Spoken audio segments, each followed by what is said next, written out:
പരിശുദ്ധ പരമ ദിവ്യകാരുണ്യ ഈശോയ്ക്ക് എന്നേരവും ആരാധനയും സ്തുതിയും പുകഴ്ചയും ഉണ്ടായിരിക്കട്ടെ. സ്നേഹമുള്ളവരെ, നമ്മൾ ഈ ദിവസങ്ങളിലൊക്കെ ചിന്തിച്ചുകൊണ്ടിരിക്കുന്നത്, ധ്യാനിച്ചുകൊണ്ടിരിക്കുന്നത് പരിശുദ്ധ ദിവ്യകാരുണ്യത്തെ കുറിച്ചാണ്. ക്രിസ്തുവിന് 800 വർഷങ്ങൾക്ക് മുമ്പ് ഏശയ്യാ പ്രവാചകൻ ഈ പരിശുദ്ധ ദിവ്യബലിയെ കുറിച്ച് പറയുന്നുണ്ട്.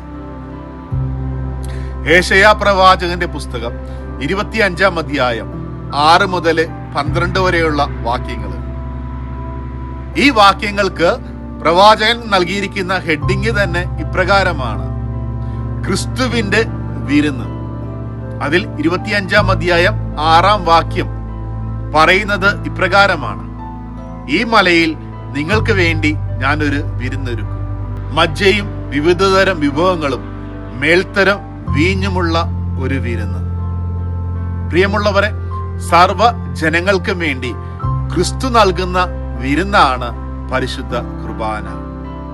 ഈ വിരുന്നില് ക്രിസ്തുവിന്റെ തിരുശരീരവും തിരുരക്തവും നമുക്ക് ലഭിക്കുന്നു. ക്രിസ്തുനാഥൻ പരിശുദ്ധ ദിവ്യബലി സ്ഥാപിക്കുന്നത് ഒരു വിരുന്നിന്റെ പശ്ചാത്തലത്തിലാണ്.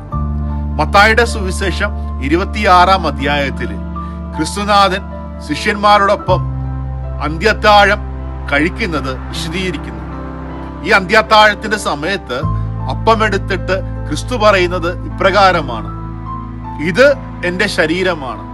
മുന്തിരിച്ചാറ് നിറഞ്ഞ പാനപാത്രം എടുത്തിട്ട് ക്രിസ്തു പറയുന്നത് ഇപ്രകാരമാണ്: ഇത് എന്റെ രക്തമാണ്. നിങ്ങൾ എന്റെ ഓർമ്മയ്ക്കായി ഇത് ചെയ്യുവിൻ. പ്രിയമുള്ളവരെ, ക്രിസ്തുവിന്റെ ഈ വിരുന്നിലേക്കാണ് നമ്മൾ ക്ഷണിക്കപ്പെട്ടിരിക്കുന്നത്. അതുകൊണ്ടാണ് പരിശുദ്ധ ബലിയില് ദിവ്യകാരുണ്യ സ്വീകരണത്തിന് തൊട്ടു മുമ്പ് വൈദികൻ തിരുശരീരം കയ്യിലെടുത്തിട്ട് പ്രാർത്ഥിക്കുന്ന ഒരു പ്രാർത്ഥനയുണ്ട്.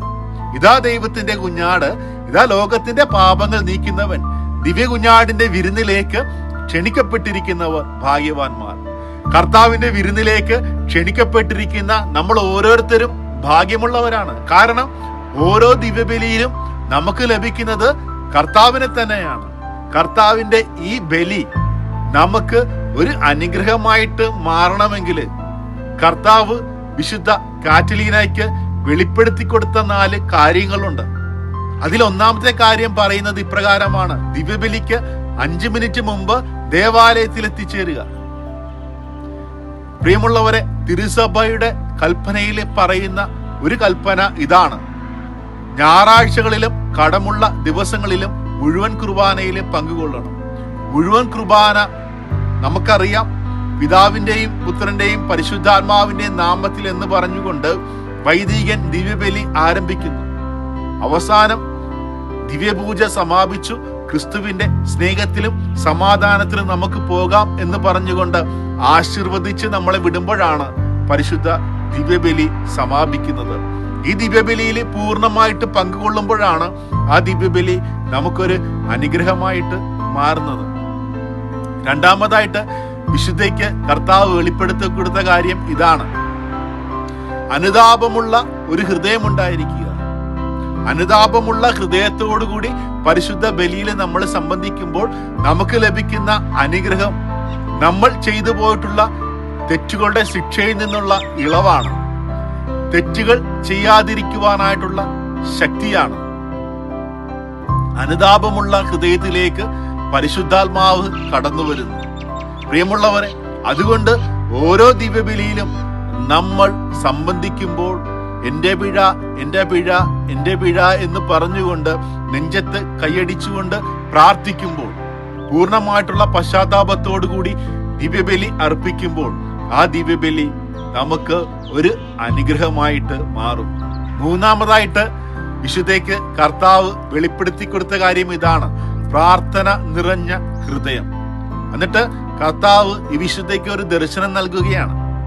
ദിവ്യബലിയിലെ കാഴ്ചവെപ്പിന്റെ സമയത്ത് അൾത്താരയിൽ നിന്ന് മാലാഖമാര് ആ ദിവ്യബലിയിൽ പങ്കെടുക്കുന്ന ഓരോ വ്യക്തികളുടെ അടുക്കിലേക്ക് ഒരു സ്വർണ്ണത്തളികയുമായിട്ട് വരികയാണ്. ഈ സ്വർണ്ണത്തളികയിൽ നമ്മുടെ പ്രാർത്ഥനകൾ സ്വീകരിച്ചുകൊണ്ട് ഈ മാലാഖമാര് തിരിച്ച് അൾത്താരയിലേക്ക് ചെല്ലും. എന്നിട്ട് വൈദികൻ ഈ അപ്പോമീഞ്ഞും ഉയർത്തി പ്രാർത്ഥിക്കുമ്പോൾ ദൈവപിതാവിന്റെ പക്കലേക്ക് ഈ മാലാഖമാര് നമ്മുടെ പ്രാർത്ഥനകൾ നിറഞ്ഞ സ്വർണ്ണത്തളികൾ ഉയർത്തി പ്രാർത്ഥിക്കും. പ്രിയമുള്ളവരെ, നമ്മുടെ ജീവിതത്തിലെ ഏറ്റവും വലിയ അനുഗ്രഹം കിട്ടുന്ന ഒരു പ്രാർത്ഥനയാണ് പരിശുദ്ധ കുർബാന. അതുകൊണ്ട് ഈ ബലിയിൽ നമ്മൾ സംബന്ധിക്കുമ്പോൾ നമ്മുടെ ഹൃദയം പ്രാർത്ഥന നിറഞ്ഞ ഒരു ഹൃദയമാക്കി നമുക്ക് മാറ്റാം. നാലാമതായിട്ട് ക്രിസ്തുനാഥൻ വിശുദ്ധയ്ക്ക് വെളിപ്പെടുത്തി കൊടുക്കുന്നത് ഇപ്രകാരമാണ്: ഓരോ ബലിയിലും നമ്മൾ സംബന്ധിക്കുമ്പോൾ ദിവ്യകാരുണ്യം സ്വീകരിച്ചതിന് ശേഷം നമ്മൾ ക്രിസ്തുവിനോട് പറയണം, ക്രിസ്തുവേ, അങ്ങയെ ഞാൻ സ്നേഹിക്കുന്നു. നമ്മോടുള്ള സ്നേഹത്തെ പ്രതിയാണ് ക്രിസ്തുനാഥൻ അപ്പമായി മാറിയത്. ഈ ക്രിസ്തുവിനെ സ്നേഹിക്കുമ്പോൾ ആ സ്നേഹത്തിന് നമ്മൾ പ്രതിസ്നേഹം നൽകുകയും ചെയ്യണം. ക്രിസ്തുനാഥൻ പത്രോസിനോട് ചോദിക്കുന്നുണ്ട്, നീ എന്നെ സ്നേഹിക്കുന്നു എന്ന്. 3 പ്രാവശ്യം ആ ചോദ്യത്തിന് പത്രോസ് സ്നേഹിക്കുന്നുണ്ട് എന്നുള്ള ഉത്തരമാണ് നൽകുന്നത്. ഇങ്ങനെ 3 പ്രാവശ്യം ചോദിച്ച് ഉറപ്പുവരുത്തിയതിനു ശേഷമാണ് ക്രിസ്തുനാഥൻ തന്റെ സഭയെ നയിക്കുവാനായിട്ടുള്ള ദൗത്യം ഏൽപ്പിക്കുന്നത്. ഓരോ ക്രിസ്ത്യാനിയുടെയും ദൗത്യം ഈ ലോകത്തില് ക്രിസ്തുവിന് സാക്ഷിയായി തീരുക എന്നുള്ള ദൗത്യമാണ്. ഈ ദൗത്യം നമ്മുടെ ജീവിതത്തില് നമ്മൾ നിറവേറ്റുവാനായിട്ട് നമ്മൾ ക്രിസ്തുവിനെ സ്നേഹിക്കുന്ന വ്യക്തികളായിട്ട് മാറണം. ക്രിസ്തുവിനെ സ്നേഹിച്ചുകൊണ്ട് ജീവിക്കുമ്പോൾ ഈ സുവിശേഷം ലോകത്തിന് നൽകുവാനായിട്ട് നമ്മെ ദൈവമെന്നും ശക്തിപ്പെടുത്തിക്കൊണ്ടിരിക്കും. അതുകൊണ്ട് പ്രിയമുള്ളവരെ, ഓരോ ബലിയിലും നമ്മൾ സംബന്ധിക്കുമ്പോൾ ഈശോയോട് നമുക്ക് കൂടെ പറയാം, ഈശോയെ, ഞാൻ നിന്നെ സ്നേഹിക്കുന്നു, എൻ്റെ ഹൃദയത്തിലേക്ക് എഴുന്നള്ളി വരണമേ. പ്രിയമുള്ളവരെ, ക്രിസ്തുവിന്റെ വിരുന്നായ പരിശുദ്ധ ബലിയിൽ നമ്മൾ സംബന്ധിക്കും. ആ ബലി നമുക്ക് ഒരു അനുഗ്രഹമായിട്ട് മാറുവാനായിട്ട് 5 മിനിറ്റ് മുമ്പേ തന്നെ നമുക്ക് ദേവാലയത്തിൽ ചെല്ലാം. അനുതാപത്താൽ നിറഞ്ഞ ഒരു ഹൃദയം നമുക്കൊരുക്കാം. നമ്മുടെ ഹൃദയത്തെ പ്രാർത്ഥന കൊണ്ട് നമുക്ക് നിറയ്ക്കാം. എന്നിട്ട് ഈശോയോട് പറയുക, ഈശോയെ, ഞാൻ നിന്നെ സ്നേഹിക്കുന്നു, എന്നിലേക്ക് അവിടുന്ന് എഴുന്നള്ളി വരണമേ. അങ്ങനെ എന്നും ഈ വിരുന്ന് ഒരു അനുഗ്രഹമാക്കി മാറ്റുവാനായിട്ട് സർവശക്തനായ ദൈവം നമ്മെ ഓരോരുത്തരെയും അനുഗ്രഹിക്കട്ടെ എന്ന് പ്രാർത്ഥിക്കുകയാണ്. എല്ലാവരെയും ദിവ്യകാരുണ്യനാഥൻ അനുഗ്രഹിക്കട്ടെ. ആമേൻ.